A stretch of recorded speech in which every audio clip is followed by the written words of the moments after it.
Hey everyone, welcome back to my channel. Happy Black History Month. Today is Wednesday, which means it is Wellness Wednesday. I think something that we should do as Black people is not only celebrate the past, not only acknowledge the past, but also acknowledge the present and acknowledge what we're experiencing now in order to hopefully make things better for ourselves. Mental health, emotional health, to me is important, and it's important that Black people recognize that we have some issues that we need to discuss when it comes to our mental health and our well-being. Today I want to share with you a few takeaways from the recent passings of Cheslie Kryst and N. Alexander. Cheslie Kryst, if you do not know, was former Miss USA. She was crowned back in 2019. And she was on Extra as a entertainment correspondent. She also wore her hair natural, and she was very active on social media, TikTok. She had a YouTube channel. She had an IG. And N. Alexander, he is the son of actress Regina King, and he was also active on social media. He had an Instagram. He was an up-and-coming DJ. He was still young, 26 years old, so he was making a way for himself, it seemed like, in the entertainment industry. And these two young people took their lives.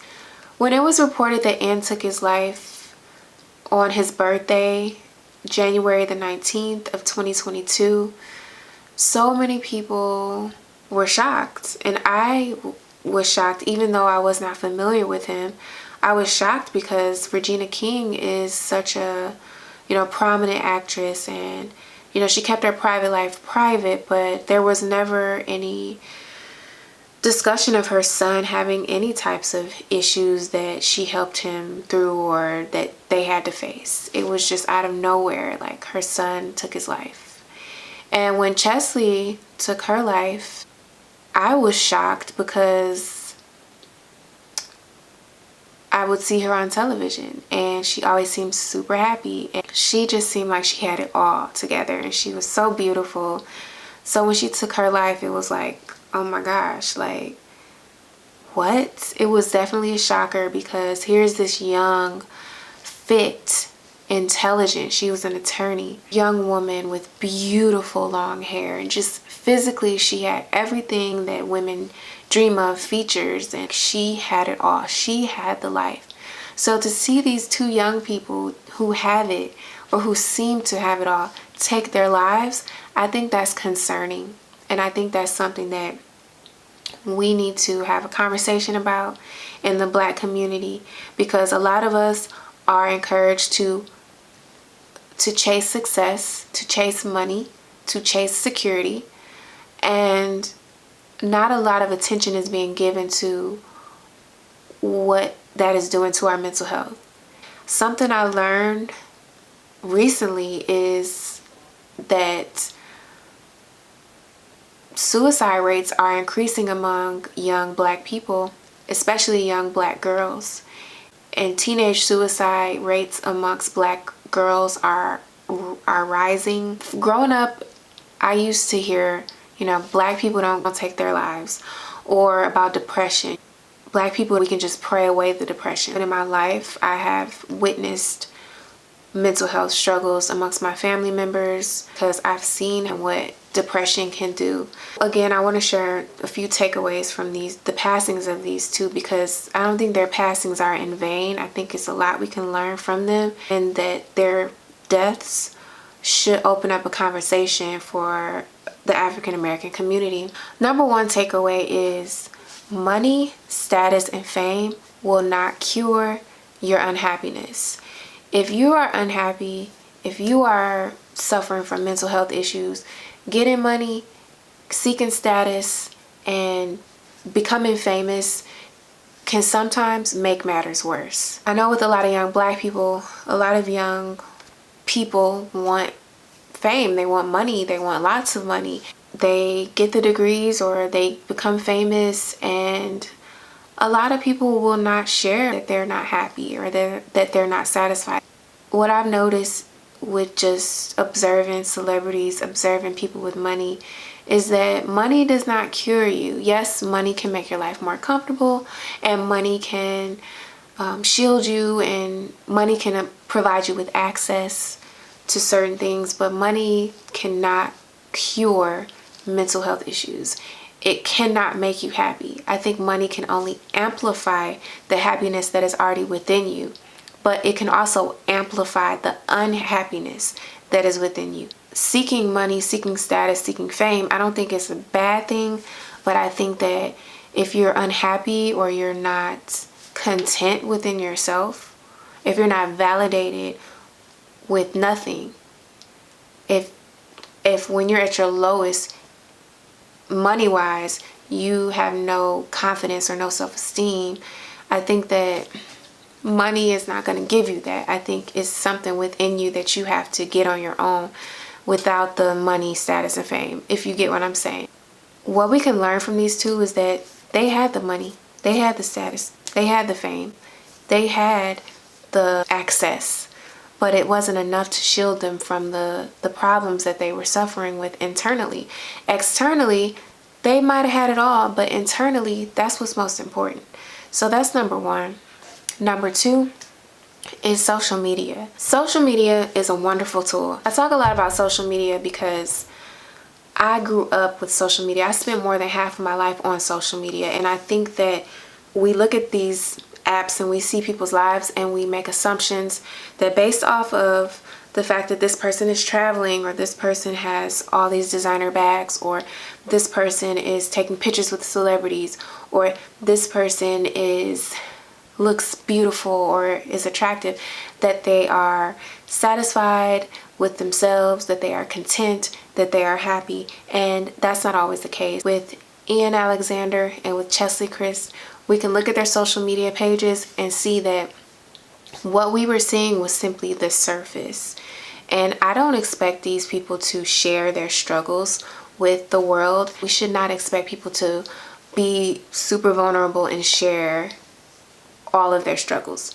But what I will say is, as an onlooker, I cannot make assumptions that people based off of their social media pages are happy with their lives or happy within themselves.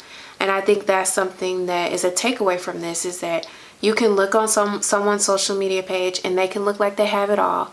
And yes, material wise they have it all, but emotionally and mentally they may be suffering. Cheslie was very active on social media. I just recently saw her talk about her natural hair, and to see where she started from to where she was now was amazing. But we never know what people are truly going through. And so when you look at someone's social media, just realize that that's not the whole story. And just because someone never posts doesn't mean that they dislike their lives. And just because someone always posts doesn't mean that they're happy. I recently saw an interview with Kevin Gates, but he talked about Instagram and how it was making him anxious. And once he deactivated his Instagram, he said his mental health got so much better. And he also talked about how he was suicidal and almost ended his life. Again, fame and fortune cannot shield you from the struggles that humans face, number one. Two, social media shows what's on the surface.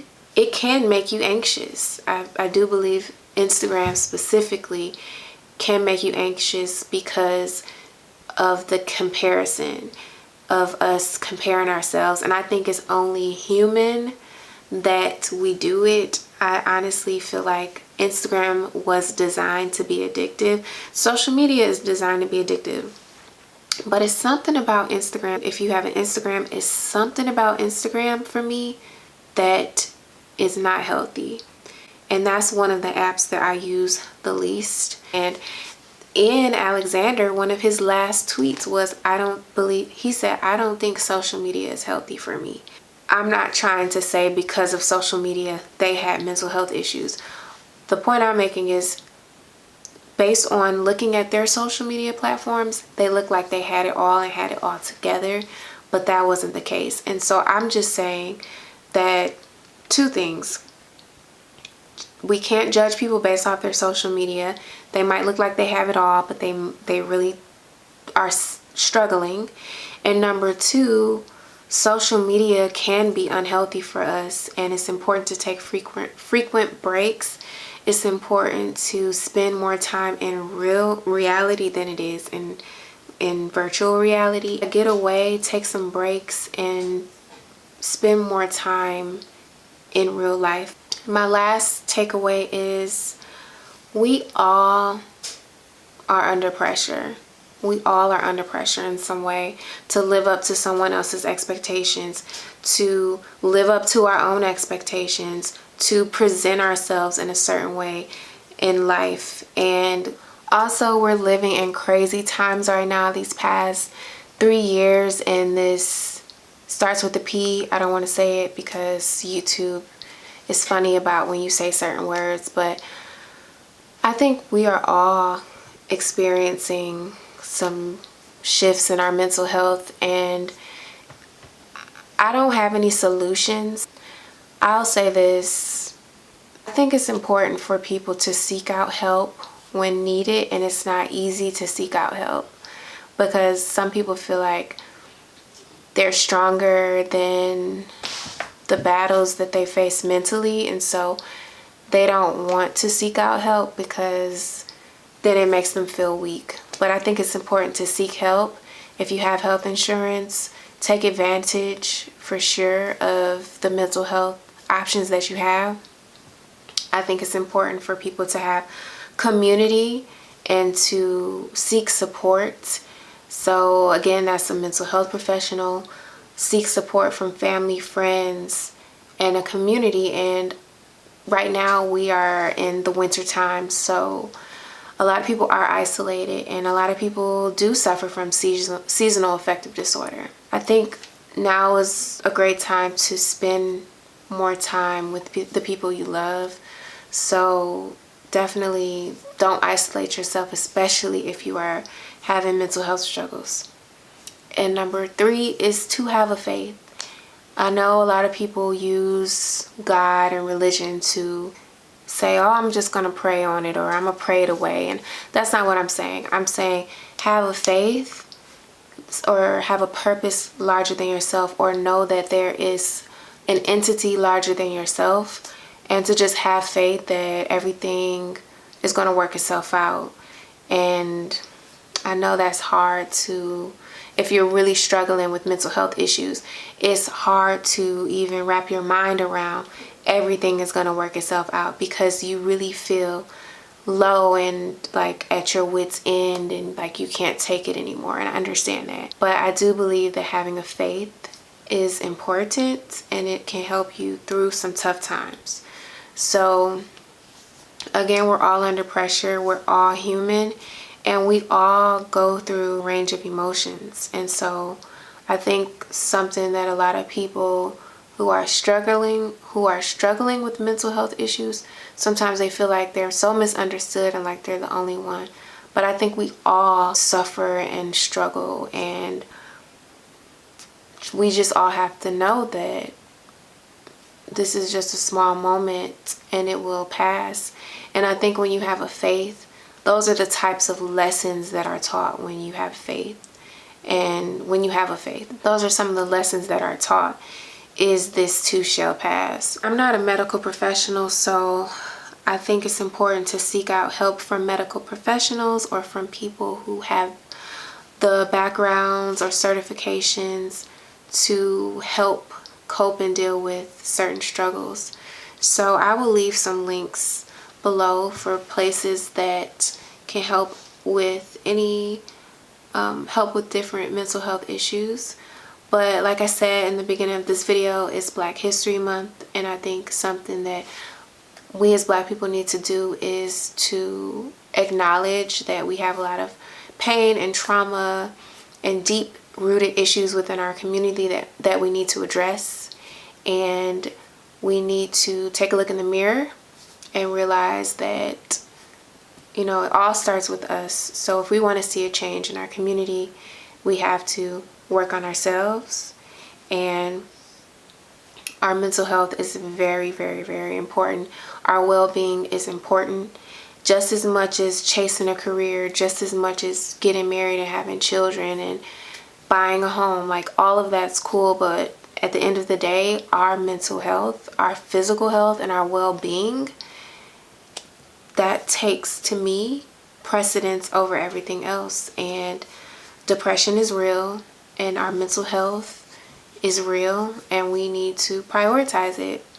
So rest in peace to these two young, talented people, Cheslie Kryst and N. Alexander. I send my prayers and my love out to their families through these times, because losing a family member is one of the worst feelings ever, especially someone who you feel like, what if I would have said this? What if I would have done this?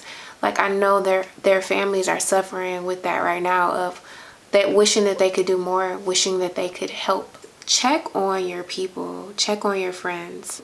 There is this belief that people who are sad or unhappy are just moping around every day with a sad look on their face, but it's a lot of people walking around here with permanent smile and always cracking jokes and always making people laugh.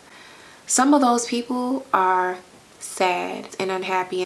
Don't assume because someone is always smiling that everything is okay. And I think it's extremely important that Black people, we prioritize our mental health, and that we seek out help if we need it, and that seeing a therapist, going to therapy is not a white people thing. Please leave any of your comments below. This is a sensitive, touchy subject. I didn't go too deep into things because, again, I don't have that background of a medical professional. I thank you guys for watching this video. Comment, like, and subscribe, and I will talk to you guys later. Bye.